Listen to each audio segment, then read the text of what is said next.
I am so excited to be with you. Came all the way down Route 28. And no traffic, how about that? There's a great energy in this room. I have had the opportunity to say hello to many of you this morning. And again, I really appreciate you being here. First question, does anyone know who that is? Gene Kelly, that's right. And Gene Kelly was famous for being a singer and a dancer. That's how we know him mostly.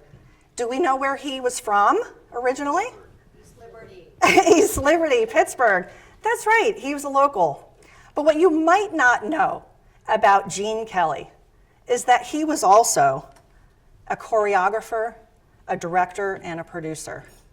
And he came that way by way of disruption. The musicals in Hollywood were diminishing in favor with the audiences. And rather than sit by the wayside, Gene Kelly leaned in and found his path and made his mark in a really special way that I think generations have come to enjoy and appreciate. So why do I share that story with you about Gene Kelly?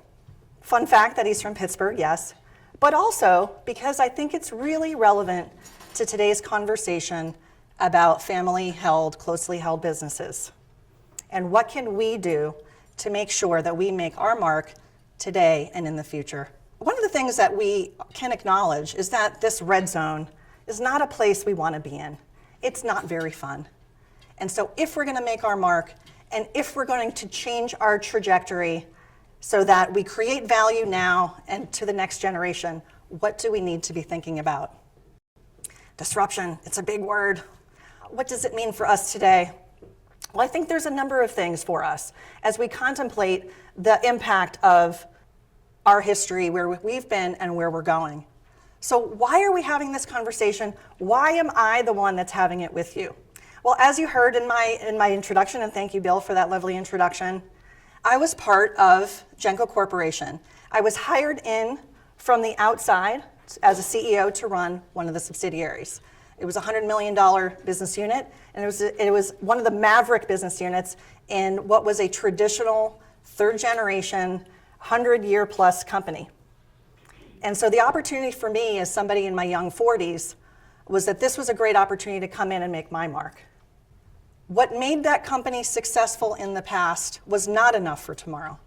Each generation of that company, when they got that baton, they did something different with it.